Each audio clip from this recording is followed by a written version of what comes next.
Shalom saudara sekalian, pada kesempatan kali ini kita membahas doktrin penting untuk kaum Pentakosta, yaitu bahasa roh. Bahasa roh anugerah besar bagi semua murid Tuhan. Di luar sana ada banyak pertanyaan dan perbincangan mengenai bahasa roh. Dan pada kesempatan kali ini kita membahas 3 pertanyaan yang sering ditanyakan oleh jemaat. Yang pertama, apakah bahasa roh bisa dipelajari? Nah saudara, jawabannya adalah tidak. Bahasa roh tidak bisa dipelajari. Secara konsisten dalam Alkitab kita melihat orang itu harus dipenuhi oleh karunia Roh Kudus. Lalu secara otomatis mereka akan berkata-kata dalam bahasa roh. Dalam Kisah Rasul pasal 2 ayat yang keempat, maka penuhlah mereka dengan Roh Kudus. Lalu mereka mulai berkata-kata seperti yang diberikan oleh roh itu kepada mereka. Nah saudara lihat, mereka harus dipenuhi oleh karunia Roh Kudus, baru mereka berkata-kata dalam bahasa roh. Contoh kedua, dalam Kisah Rasul 10 ayat 44-46. Ketika Petrus berkhotbah di keluarga Kornelius, maka turunlah Roh Kudus dari atas lalu memenuhi keluarga Kornelius. Dan mereka berkata-kata dalam bahasa roh. Jadi saudara, kita jelas bahwa bahasa roh itu secara otomatis diberikan langsung oleh Roh Kudus, bukan oleh manusia. Karena itu kita percaya tanda awal orang dibaptis Roh Kudus adalah dia berkata-kata dengan bahasa roh. Pertanyaan kedua, apakah orang yang tidak berbahasa roh akan masuk neraka? Jawabannya jelas tidak saudara. Kenapa? Karena urusan surga dan neraka itu mengenai keselamatan. Dan orang percaya kita selamat by grace through faith. Karena kasih karunia melalui iman. Tidak ada indikasi mengenai bahasa roh. Meskipun begitu, orang percaya akan kehilangan manfaat besar kalau mereka tidak berbahasa roh. Ada beberapa manfaat yang dijelaskan oleh Alkitab. 1 Korintus pasal 14 ayat yang keempat mengatakan begini. Mereka yang berbahasa roh sedang membangun dirinya sendiri. Kata membangun di situ menggunakan kata oikodomeo. Artinya seperti orang membangun tembok. Batu bata demi batu bata dibangun sampai menjadi tembok yang kokoh. Orang yang berbahasa roh, sehari demi hari mereka berbahasa roh, menguatkan manusia rohani mereka. Meskipun manusia batinia, meskipun manusia jasmani kita lemah, tetapi manusia rohani kita kuat. Dan manfaat kedua, Roma 8 ayat 26. Dikatakan roh juga membantu dengan berdoa untuk kita kepada Allah, dengan keluhan-keluhan terdalam yang tidak terucapkan. Nah, saudara, seringkali di rumah ketika kita berdoa, kita kehabisan kata-kata untuk berdoa dalam bahasa Indonesia mungkin. Tetapi ketika kita berbahasa roh, kita bisa berdoa terus-menerus sampai roh itu mengeluarkan keluhan terdalam kepada Bapa mewakili kita semua. Pertanyaan ketiga, apakah semua orang bisa berbahasa roh? Jawabannya adalah ya. Kita kaum Pentakosta meyakini semua orang percaya yang lahir baru yang mau mereka bisa berbahasa roh. Fondasi firman-Nya ada dalam 1 Korintus 14 ayat yang kelima. Paulus mengatakan, aku suka supaya kamu semua berkata-kata dengan bahasa roh. Bapak Ibu, ada kata-kata semua di situ yang artinya semua orang yang mau pasti bisa berbahasa roh. Itu pun keinginan Paulus selaras dengan janji Tuhan di Yoel 2 ayat 28-32. Pada hari terakhir aku akan mencurahkan rohku ke atas semua manusia. Dan janji Tuhan dalam Markus 16 ayat yang ke-17. Tanda-tanda ini akan menyertai semua orang yang percaya. Yaitu mereka akan berkata-kata dengan bahasa yang baru. Sekian saudara dikasih Tuhan. Tuhan Yesus memberkati. Kita bersuka cita karena kebaikan Tuhan. Mari kita sambut Sang Raja. Nyanyikan pujian Hosana bagi Dia. Haleluya. Amin. Oh, oh.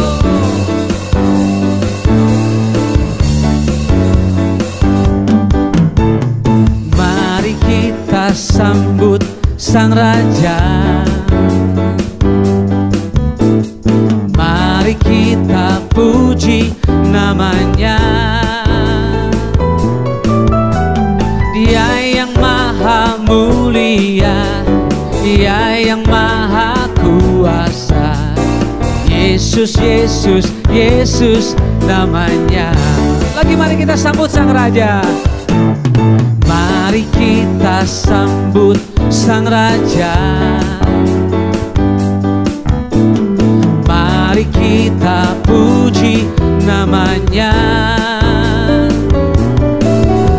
Dia yang maha mulia,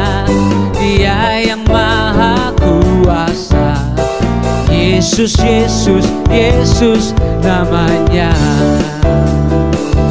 Puji Hosana, puji Hosana, puji Hosana, mulia namanya. Puji Hosana, puji Hosana, puji Hosana, mulia namanya. Tepuk tangan sekali lagi buat Tuhan Yesus. Amin. Mari angkat suara sama-sama. Mari kita sambut Sang Raja. Mari kita puji namanya. Dia yang maha mulia, Dia yang maha kuasa. Yesus, Yesus, Yesus namanya. Sekali lagi mari kita sambut Sang Raja. Mari kita sambut Sang Raja.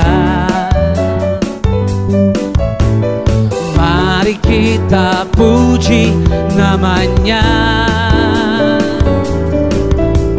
Dia yang maha mulia, Dia yang maha kuasa.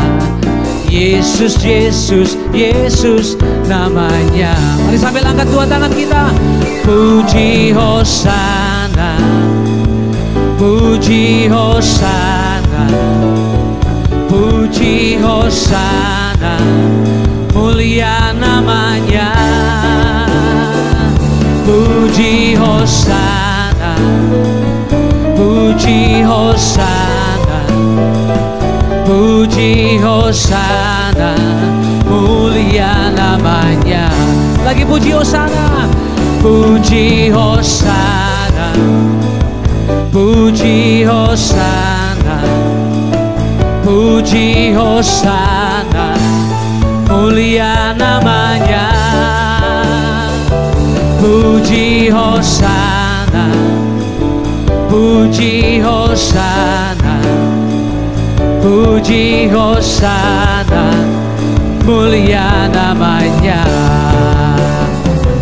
Puji Hosana, puji Hosana, puji Hosana, mulia namanya. Puji Hosana, puji Hosana, puji Hosana, mulia namanya. Puji Hosana, mulia namanya. Puji Hosana, mulia namanya. Kita berikan tepuk tangan kemuliaan sekali lagi bagi Dia. Hosana bagi Raja kita. Tepuk tangan yang terbaik bagi Tuhan, katakan haleluya. Dalam nama Tuhan Yesus, Engkau layak terima pujian kami. Sama-sama katakan amin. Amin.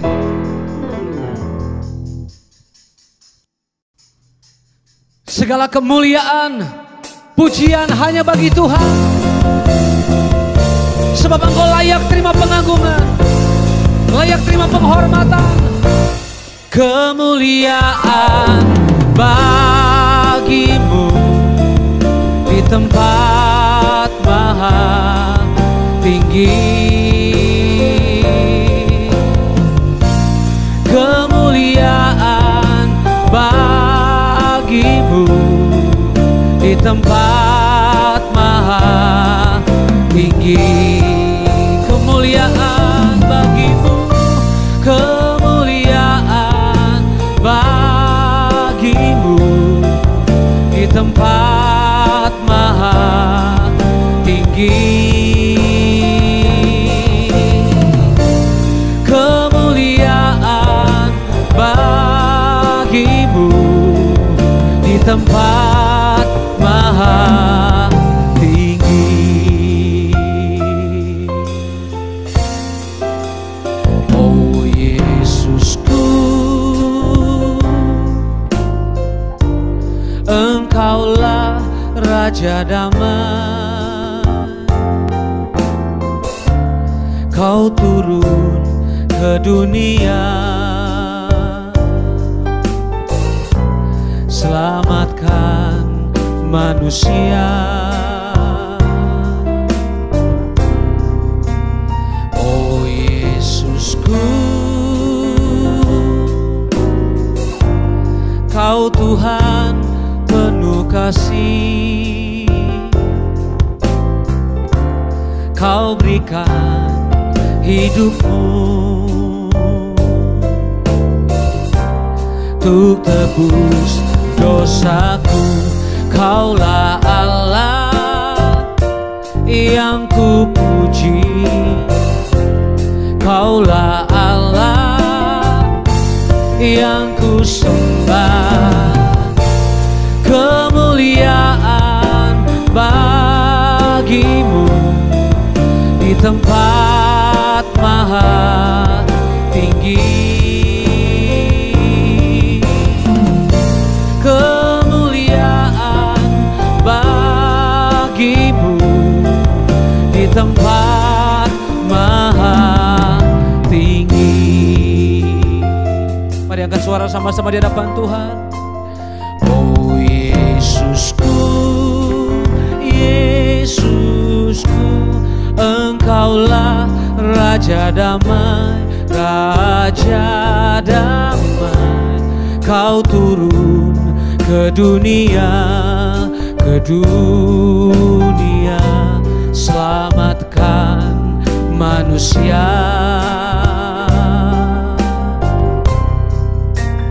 Oh Yesusku, Yesusku, Kau Tuhan penuh kasih, penuh kasih. Kau berikan hidupmu, beri hidupmu untuk tebus dosaku. Kaulah Allah yang ku puji, Kaulah Allah yang ku sembah.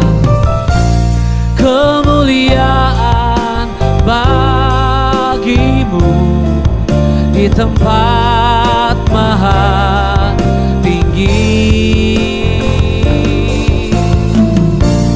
Kemuliaan bagimu di tempat maha tinggi.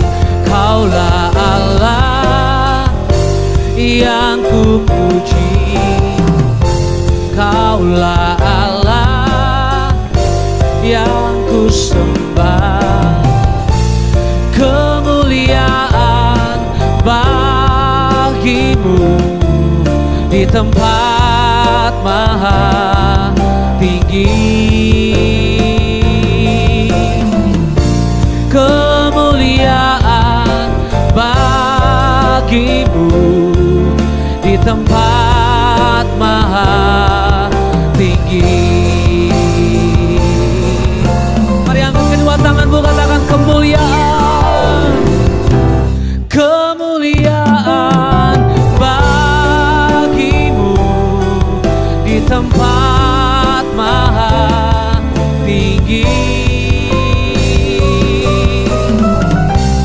Kemuliaan bagimu di tempat maha tinggi. Di tempat maha tinggi.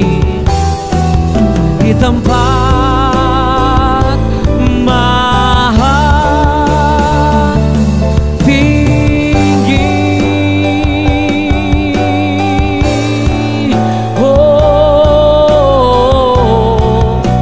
segala kemuliaan hanya bagimu Tuhan, Raja damai, Allah yang kekal. Kau layak terima pengagungan, Yesus Tuhan. Oh, kami datang menyembah, kami datang menyembah-Mu Tuhan. Engkau Allah Raja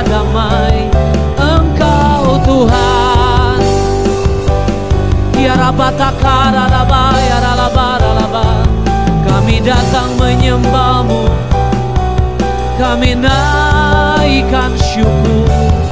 Oh, kita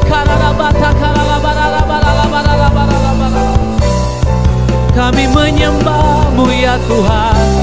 Yesus, Kau layak terima segala kemuliaan. Yesus Tuhan, kami datang menyembah-Mu.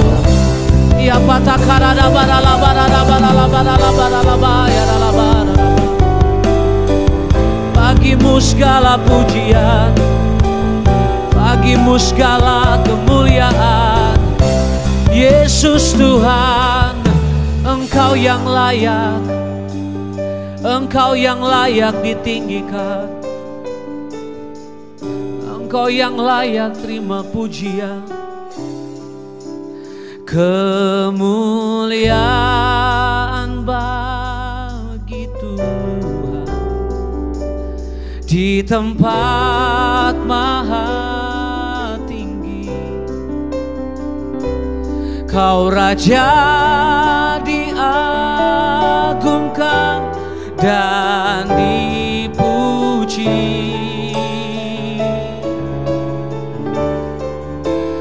Datanglah kerajaan,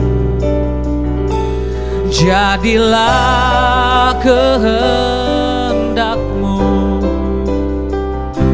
Seluruh bumi penuh kemuliaan-Mu. Mari sambil angkat kedua tanganmu, katakan kemuliaan. Kemuliaan bagi Tuhan di tempat maha tinggi. Kau Raja diagungkan dan dipuji. Datanglah kerajaan-Mu, datanglah kerajaan-Mu, jadilah kehendak-Mu. Seluruh bumi penuh kemuliaan-Mu. Katakan Indonesia, Indonesia penuh kemuliaan-Mu. Seluruh bumi penuh kemuliaan-Mu. Seluruh bumi penuh kemuliaan-Mu. Berikan tepuk tangan yang terbaik bagi Dia. Indonesia penuh kemuliaan Tuhan. Seluruh bumi penuh kemuliaan-Mu. Dalam nama Tuhan Yesus, yang siap memuji Tuhan sama-sama katakan amin. Terus untuk menyembah Tuhan. Terima kasih untuk segala kebaikan dan kasih-Mu buat kami Tuhan. Engkau menyelamatkan kami, Engkau berikan hidup-Mu buat kami.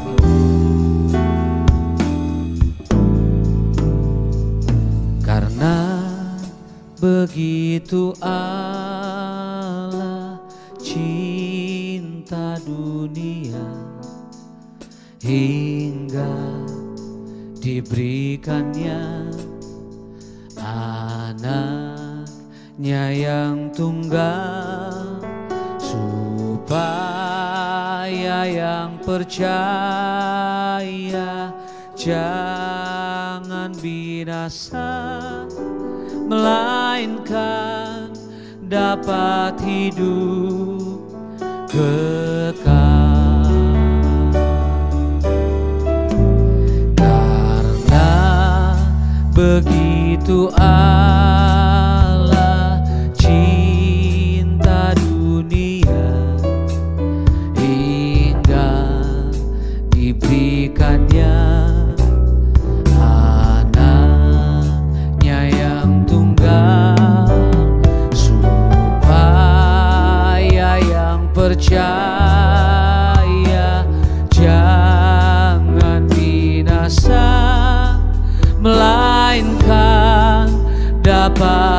hidup kekal.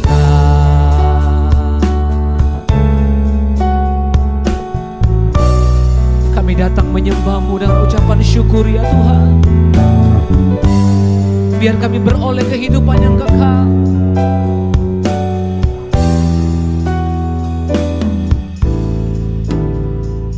Karena begitu Allah cinta dunia, hingga diberikannya anaknya yang tunggal, supaya yang percaya jangan binasa, melainkan dapat hidup kekal. Karena begitu Allah cinta dunia, hingga diberikannya anaknya yang tunggal, supaya yang percaya jangan binasa, melainkan dapat hidup kekal.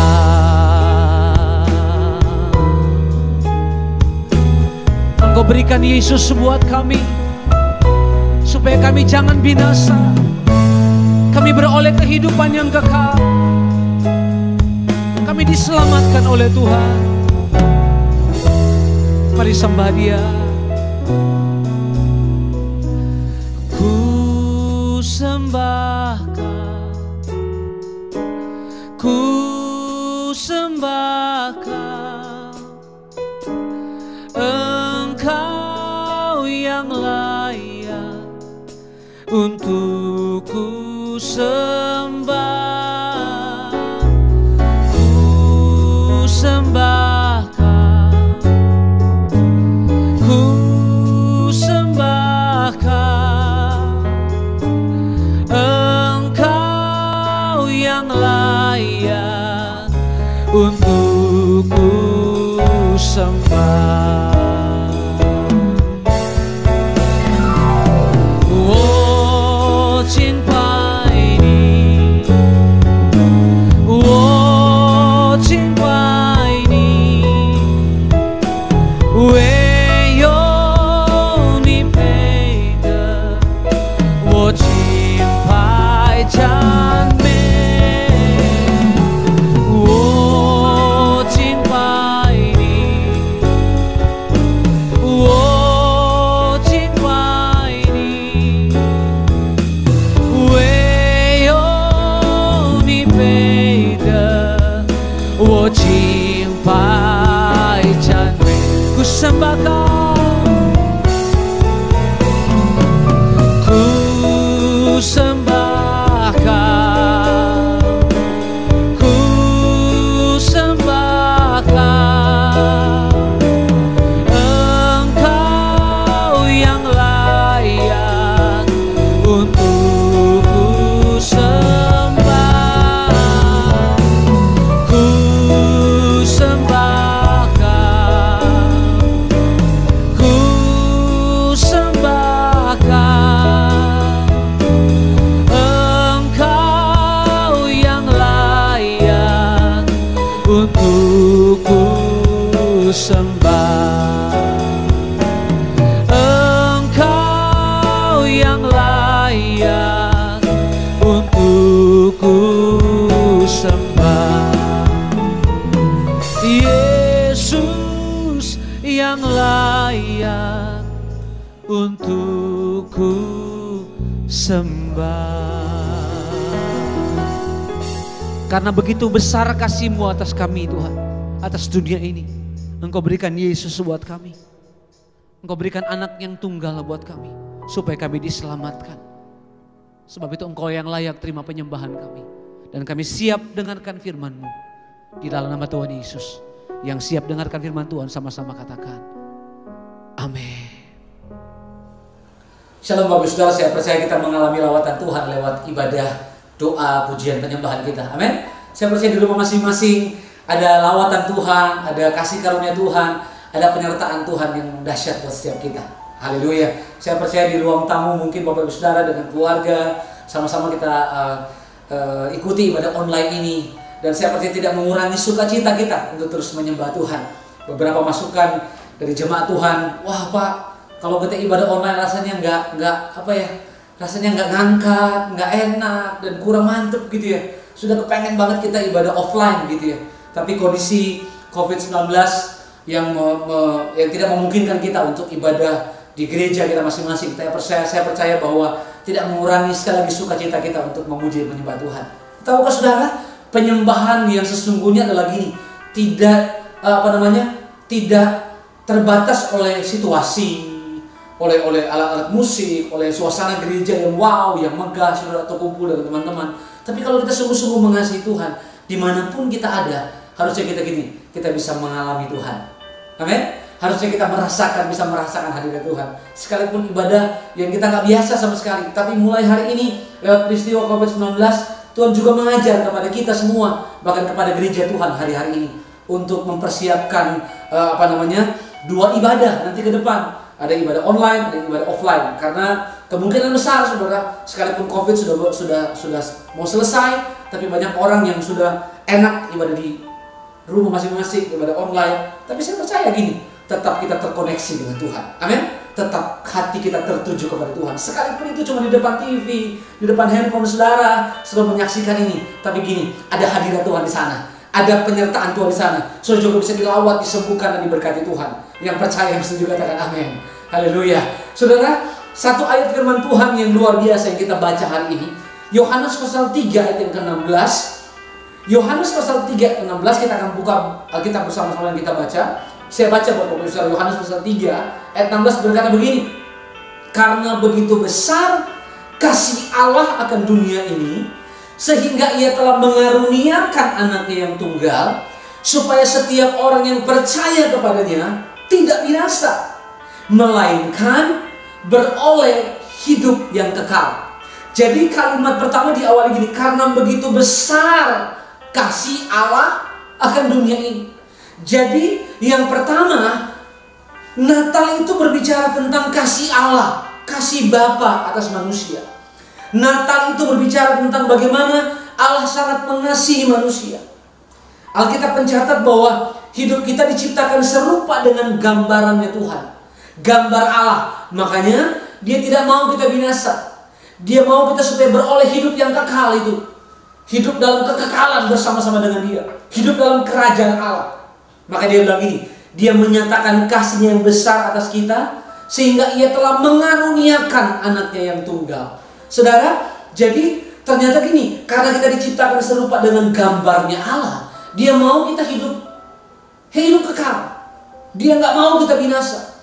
Di zaman perjanjian lama, manusia harusnya binasa, karena tidak ada satu manusia pun yang sanggup melakukan hukum Taurat. Makanya hukumannya harus binasa.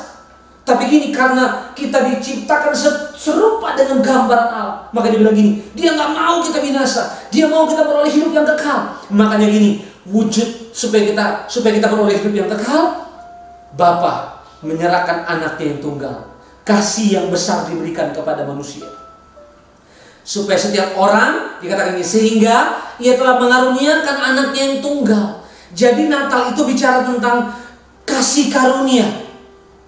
Jadi keselamatan itu bicara tentang apa? Bicara tentang kasih karunia.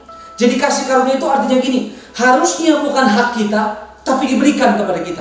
Harusnya bukan milik kita, tapi diberikan kepada kita. Harusnya kita tidak layak terima, tapi kita dilayakkan untuk menerima. Nah, itu keselamatan dari Tuhan. Maka bersyukurlah kalau masing-masing kita sudah percaya Yesus. Kita artinya kita orang-orang yang sudah menerima kasih terbesar dari Tuhan. Dan yang kedua, bersyukurlah kita mempercayai Tuhan. Bersyukurlah kita menjadi orang percaya, orang Kristen. Karena gini, kita tidak akan binasa, melainkan apa? Kita beroleh kehidupan yang kekal. Jadi Natal itu kesimpulannya adalah, Natal itu adalah kasih terbesar Allah untuk manusia yang harusnya binasa, harusnya tidak hidup kekal, harusnya udah mati. Tapi gini, karena kasih Allah kita diberikan kehidupan yang kekal. Kita beroleh hidup yang kekal. Jadi kalau beroleh berarti ada yang memberikan. Siapa yang memberikan? Allah yang memberikan. Dan manusia memperoleh yang namanya keselamatan. Karena itu kasih karunia Tuhan. Itu sebabnya saudara yang senang dengan judul khotbah, hari ini saya beri judul khotbah saya adalah gini, cinta tanpa syarat. Wow. Cinta tanpa syarat dari Allah kepada manusia. Jadi Natal itu bicara tentang apa? Yang pertama, Natal itu bicara tentang kasih Allah. Kasih Allah itu apa? Inisiatif untuk mencintai manusia. Dia yang berinisiatif untuk memberikan cintanya kepada manusia. Natal itu adalah inisiatif Allah untuk mengasihi manusia. Natal itu adalah inisiatif Allah untuk menyelamatkan manusia. Jadi inisiatifnya Allah untuk apa? Untuk selamatkan kita. Karena kita berharga di mata Tuhan. Katakan, kamu itu berharga di mata Tuhan. Lihat kiri kananmu, bilang gini pada istrimu, anak-anakmu, atau keluarga besarmu, kita itu sangat berharga di mata Tuhan. Jadi Natal itu adalah keputusan Allah untuk menyelamatkan manusia. Apa? Natal itu adalah keputusan Allah untuk menyelamatkan manusia. Mari kita ngomong sama-sama, bilang sama-sama, 2, 3. Natal itu adalah keputusan Allah untuk menyelamatkan manusia. Natal itu adalah keputusan Allah untuk mencintai manusia. Natal itu adalah keputusan Allah untuk mengasihi saya dan saudara. Dia memutuskan untuk mencintai kita. Makanya gini, Dia mengaruniakan anaknya yang tunggal, supaya kita tidak binasa, melainkan kita beroleh hidup yang kekal. Itu Allah saudara, yang sangat mencintai kita. Lalu ada 2 tokoh penting yang Tuhan pakai lewat malaikat Tuhan untuk menyatakan kasih-Nya atas manusia. Malaikat Tuhan datang membawa pesan kepada Maria. Beritanya aneh sekaligus tanggung jawab dan risikonya sangat besar. Sudah kalau saudara baca tentang waktu Maria mendapatkan pesan Tuhan lewat malaikat Tuhan. Wow. Sebagai manusia harusnya dia bisa komplain. Bisa nggak Maria bilang ini, gue nggak mau ah? Bisa saudara. Tapi Maria nggak komplain hari itu. Sekalipun memang beritanya sangat aneh saudara. Maria harus mengandung dari Roh Kudus. Akan jadi omongan orang, apa? Lu mengandung dari Roh Kudus, aneh banget gitu. Akan jadi buah bibir cerita orang. Sedangkan posisinya itu dia belum menikah dengan Yusuf. Bagaimana mungkin? Hari-hari itu setelah kalau Maria nggak mau, kok bisa? Dia komplain. Ini juga bicara tentang ini. Waktu malaikat Tuhan datang, dia nggak pernah paksa kita. Tuhan nggak pernah paksa Maria, tapi Maria dia menyerahkan hidupnya sepenuhnya kepada Tuhan. Maria tahu nggak resikonya? Tahu. Maria tahu resiko yang harus dihadapi. Karena hukumnya saat itu kalau orang hamil di luar nikah, mereka harus dirajam dengan batu. So bisa bayangin, hukumannya harus kehilangan nyawanya. Saudara. Maria dan Yusuf harus dirajam dengan batu. Tapi dia rela mau terima itu, saudara. Di balik dari semua konsekuensi yang akan dihadapi, saya membaca ada satu ayat pengakuan yang luar biasa dari seorang Maria. Ini dahsyat banget. Ini keren banget. Hanya orang yang sungguh-sungguh mengasihi Tuhan, yang yang sudah menyerahkan hidupnya sepenuhnya kepada Tuhan, yang mau punya pengakuan ini sama Tuhan. Kita sering nyanyi, suka-sukamu Tuhan. Ini jangan sembarangan kita nyanyi ini. Karena kalau kita bicara suka-sukamu Tuhan, artinya gini, kita mempersilahkan Tuhan untuk mengatur sepenuhnya kehidupan kita. Udah gak ada hak lagi hidup ini. Hidup ini sudah diatur oleh Tuhan. Suka-suka Tuhan deh. Tuhan mau bawa kemana, gue ikut aja, gue taat aja. Apa yang mau terjadi, suka-suka Tuhan deh. Ini kan bicara tentang memberikan hidup, penyerahan hidup sepenuhnya sama Tuhan. Coba baca Lukas 1 ayat 38. Maria berkata begini. Kata Maria, sesungguhnya aku ini adalah hamba Tuhan. Jadilah padaku menurut perkataanmu itu. Lalu malaikat Tuhan itu meninggalkan dia. Wah, waktu dia datang, malaikat datang. Maria, kamu akan mengandung, melahirkan seorang anak. Saya kan belum menikah, harus coba ngomong gitu. Aku belum menikah, malu dong dan bla bla bla bla. Tapi tak itu yang diomongin Maria. Aku ini hamba Tuhan kok. Aku ini pelayan Tuhan kok. Aku ini orang Kristen. Aku ini mencintai Tuhan. Jadilah padaku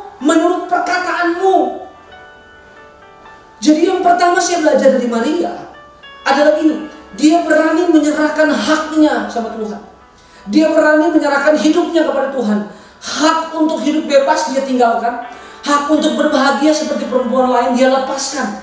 Jadi dia tidak bebas lagi kemana-mana. Dia rela terima celaan orang. Dia rela terima makian orang. Bahkan mungkin hinaan dari orang-orang, dari teman-temannya dia. Maria, ya ampun, kamu kan belum menikah. Kok kamu udah hamil? Saudara, mungkin hari-hari itu dia harus hidup sendirian. Harus menanggung malu, saudara. Tapi dia rela lakukan itu. Hak kehidupan yang bebas.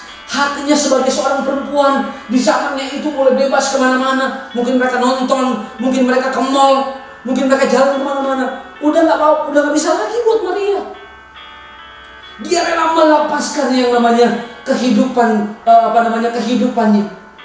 Kehidupan yang bebas untuk mengikuti kehendak Tuhan. Jadi hak untuk hidup bebas dia lepaskan. Nah, juga hari-hari ini Tuhan kasih pesan suara lewat Maria. Mari kita jadi orang Kristen yang ini, menyerahkan hak sepenuhnya kehidupan kita kepada Tuhan. Jangan keakuan yang memerintah kita, tapi biarlah Tuhan yang memerintah kehidupan kita. Yang pertama kita belajar gini, Maria menyerahkan haknya kepada Tuhan. Yang kedua saya belajar dari Maria adalah gini, dia mau taat, saudara. Sudah kata-kata taat ini mau dibaca kemana-mana, mau dibalik kemana-mana, tetap aja bacanya taat. Jadi artinya gini, tidak bisa tawar-menawar. Harus menjadi hamba Tuhan, seorang hamba Tuhan harus taat kepada Tuhan. Seorang hamba Tuhan harus hidup taat sama Tuhan. Kata Maria, aku ini adalah hamba Tuhan, jadilah padaku menurut perkataanmu itu. Oh, Tuhan udah ngomong begitu sama malaikat, ya udah jadi begitu. Tuhan udah ngomong begitu sama malaikat Tuhan, ya udah jadilah sama aku, ya aku terima. Nggak ada komplain, nggak ada tawar-menawar dari Maria. Ini ketaatan yang absolut yang Maria berikan kepada Tuhan. Kalau saudara baca Yesaya, saudara, pasal 50, itu ada temanya begini, ketaatan seorang hamba Tuhan. Oh, bagaimana seorang hamba Tuhan harus taat, memberikan hidupnya sepenuhnya kepada Tuhan. Dia bilang ini, Tuhan Allah, Yesaya 54, Tuhan Allah telah memberikan kepadaku lidah seorang murid, supaya dengan perkataan aku dapat memberi semangat baru kepada orang-orang yang letih lesu. Setiap pagi ia mempertajam pendengaranku untuk mendengar seperti seorang murid. Nah, hari ini jadilah seorang murid yang terus duduk diam mendengarkan kata firman Tuhan. Kita harus ikuti, taati kebenaran firman Tuhan. Tuhan Allah telah membuka telingaku, dan aku tidak memberontak, tidak berpaling ke belakang. Oh, keren banget. Saudara, mari seperti Maria, waktu Tuhan sampaikan pesannya, dia bilang gini, Maria gak memberontak, Maria gak berpaling ke belakang, tapi dia mengarahkan hidupnya kepada Tuhan. Ya, jadilah padaku.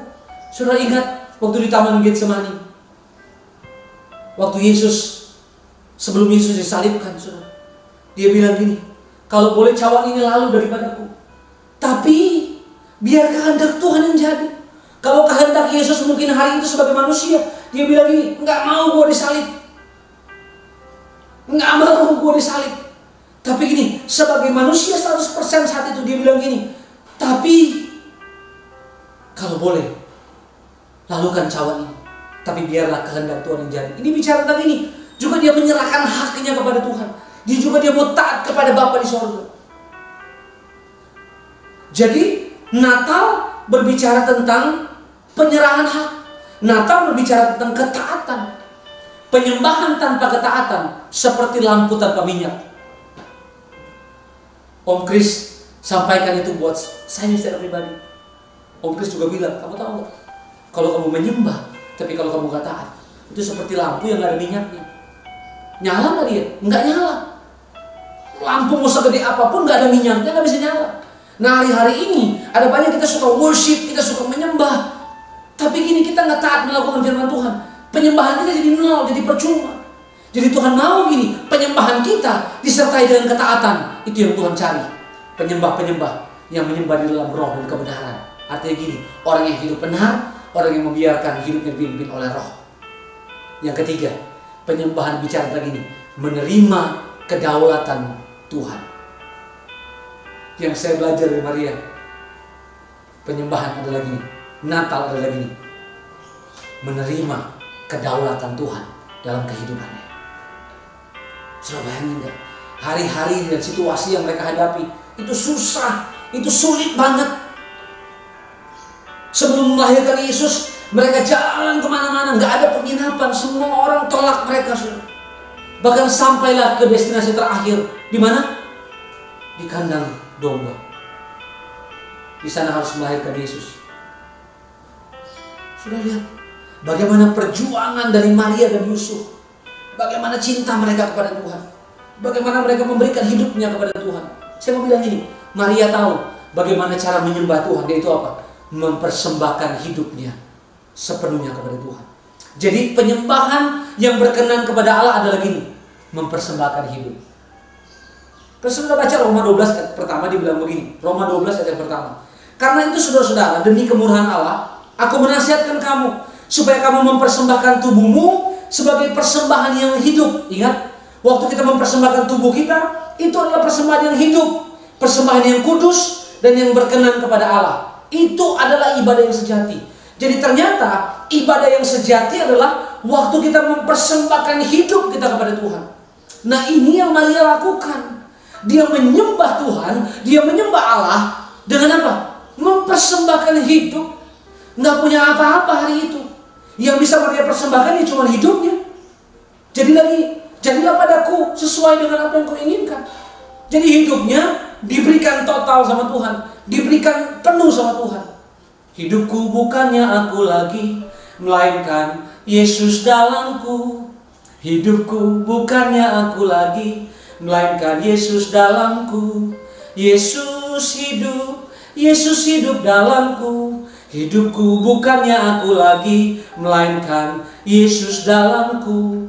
Jadi ibadah yang berkenan kepada Allah bukan dilihat dari banyaknya persembahan yang kita berikan, bukan dilihat seberapa aktifnya kita beribadah, bukan dilihat seberapa hebatnya kita melayani. Tapi ternyata ibadah yang berkenan adalah waktu hidup kita melakukan dan mentaati kehendak Tuhan dalam kehidupan kita. Artinya gini, menyerahkan hidup sama Tuhan. Itu ibadah yang berkenan. Yang berkenan sama Tuhan adalah itu, memberikan hidup, mempersembahkan hidup. Saya mau kasih tahu buat Bapak Ibu Saudara, level tertinggi untuk mencintai Tuhan adalah mempersembahkan hidup.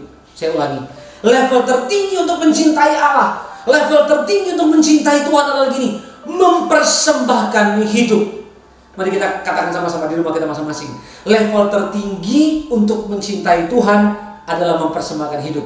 2, 3. Level tertinggi untuk mencintai Tuhan adalah mempersembahkan hidup. Di tahun 2020 ini, sudahkah kita mempersembahkan hidup kita kepada Tuhan? Jadi persembahan yang berkenan itu bukan uang kita. Persembahan yang berkenan itu kepada Tuhan bukan apa yang kita miliki. Tapi persembahan yang berkenan kepada Tuhan ini, ketika kita membiarkan Tuhan memerintah dan menguasai hidup kita. Engkaulah Tuhan, Engkaulah Raja, berdaulat atas hidupku, ku berserah penuh. Membiarkan Tuhan menguasai hidup kita, membiarkan Tuhan memerintah kehidupan kita. Penyembahan diwujudkan oleh Maria dan Yusuf dalam bentuk gini, menyerahkan hidup. Penyembahan diwujudkan oleh Maria dan Yusuf, memberikan hidup mereka sepenuhnya kepada Tuhan. Perjuangan yang sulit mereka hadapi, tantangan demi tantangan mereka harus hadapi.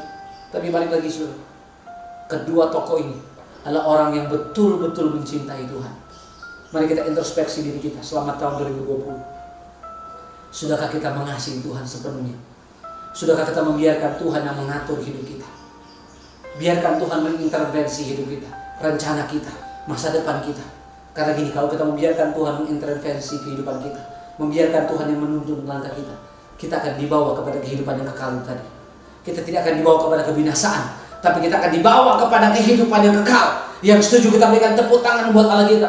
Yang percaya kita berikan tepuk tangan, sorak-sorai katakan haleluya. Jadi karya keselamatan dimulai dari gini, kasih Allah. Karya keselamatan dimulai dari bagaimana seorang Maria menyerahkan haknya kepada Tuhan. Karya keselamatan dimulai dari bagaimana seorang Maria mentaati Tuhan. Karya keselamatan dimulai dari bagaimana kita menerima kedaulatan Allah. Bagaimana kita membiarkan Tuhan berdaulat penuh atas hidup kita. Jadi, saya percaya di momen Natal ini, mari kita ingat bagaimana kasih Tuhan yang besar, yang ajaib dinyatakan buat kita. Karena begitu Allah cinta dunia. Jadi cinta dunia loh. Bukan cuma orang Kristen loh. Siapapun engkau yang mendengarkan ibadah online ini, yang menyaksikan ibadah online ini, dikatakan gini, keselamatan itu datang kepada semua orang. Kalau kamu mau terima Yesus, kamu diselamatkan. Kalau kamu percaya Yesus, kamu diselamatkan. Kalau kamu mau taat sama Yesus, kamu diselamatkan. Jadi keselamatan itu datang kepada semua orang. Hingga diberikannya anaknya yang tunggal, supaya yang percaya jangan binasa, melainkan dapat hidup kekal. Bilang kiri kanan saudara, kita terima hidup yang kekal karena kita orang-orang yang mengasihi Tuhan. Kita terima kehidupan yang kekal karena kita orang-orang yang mencintai Tuhan, yang menyerahkan hidup kita sepenuhnya ke dalam tangan Tuhan. Mari saya mengajak Bapak Ibu untuk bangkit berdiri bersama-sama. Saya mau berdoa biar pesan Natal hari ini mengingatkan kita untuk terus mencintai dan mengasihi Tuhan. Bapak, aku mengangkat tanganku. Aku berdoa untuk setiap kami yang mengikuti ibadah online ini. Tidak ada satupun yang terlewatkan. Bahkan kami mau perbaiki hari-hari kami dengan Tuhan. Tahun ke depan kami mau makin mencintai Tuhan. Karena terlebih dahulu kasih Allah yang besar sudah diberikan buat kami. Hari-hari ke depan kami mau belajar menyerahkan hak kami. Karena hidup ini sepenuhnya adalah milik Tuhan. Kami hidup karena kasih karunia Tuhan. Tahun-tahun ke depan kami mau jadi orang yang taat kepada Tuhan. Karena Engkau memberikan segala-galanya buat kami. Tahun-tahun ke depan kami berkomitmen untuk menerima kedaulatan Allah terjadi dalam hidup kami. Membiarkan hidup kami diintervensi oleh Tuhan. Membiarkan hidup kami dituntun oleh Tuhan. Dan aku percaya hari ini menjadi hari pertobatan. Hari di mana kami mengalami mujizat Tuhan yang dahsyat. Bahkan aku berdoa, yang sakit disembuhkan Tuhan, yang lemah dikuatkan Tuhan, bahkan kami yang terikat dilepaskan Tuhan. Kesembuhan, kekuatan, kemenangan menjadi bagian setiap kami. Bapak, terima kasih. Aku bersyukur untuk firman-Mu. Kami percaya firman ini memerdekakan hidup kami. Demi nama Yesus aku berdoa dan bersyukur. Yang diberkati Tuhan, sama-sama kita katakan amin. Saya mengucapkan selamat hari Natal buat kita semua dan selamat menyongsong tahun baru. Dan saya berdoa kita tetap mengasihi Tuhan, mencintai Tuhan, dan kita terus menjadi orang-orang yang terus memuliakan Tuhan. Sekali lagi selamat hari Natal, selamat menyongsong tahun baru 2021. Tuhan Yesus memberkati kita semua.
Shalom jemaat Tuhan, bersama kita deklarasikan apa yang dimaksud dengan Pantekosta ketiga. Pertama, Pantekosta ketiga adalah pencurahan Roh Kudus yang dahsyat di zaman now, melebihi yang terjadi di Azusa Street. Kedua, Pantekosta ketiga akan mengakibatkan penuaian jiwa yang terbesar dan yang terakhir sebelum Tuhan Yesus datang kembali. Ketiga, Pantekosta ketiga akan membangkitkan generasi Yeremia, yaitu anak-anak muda yang dipenuhi Roh Kudus, cinta mati-matian kepada Tuhan Yesus, tidak kompromi terhadap dosa, dan akan bergerak untuk memenangkan jiwa. Keempat, Pantekosta ketiga lahir di Indonesia dan bergerak ke bangsa-bangsa. Gerakan ini dari timur ke barat dan akan kembali ke Yerusalem. Yang kelima, Pantekosta ketiga akan memberikan kuasa untuk menyelesaikan amanat agung, dan setelah itu Tuhan Yesus datang kembali. Amin. Saatnya kita sudah mengakhiri ibadah ini. Kita mau sama-sama menerima berkat dari Tuhan. Kita arahkan hati kita angkat tangan tinggi-tinggi. Diberkatilah engkau pada waktu masuk, diberkati engkau pada waktu keluar, diberkati semua lumbung-lumbungmu, diberkati apapun pekerjaanmu, apapun usahamu, semuanya Tuhan buat berhasil. Terimalah berkat yang melimpah-limpah dari Allah Bapa, cinta kasih daripada Tuhan Yesus Kristus, penyertaan yang manis dengan Roh Kudus menyertai kita semua sampai Tuhan datang kedua kali menjemput kita di awan-awan yang berbaik. Mari yang semua sudah diberkati katakan amin. Yesus namanya menyembuhkan, menyucikan, bahkan mati. Terus dosaku, kubur dosa, buktikan Dia hidup. Katakan sebabnya hidup, sebabnya hidup.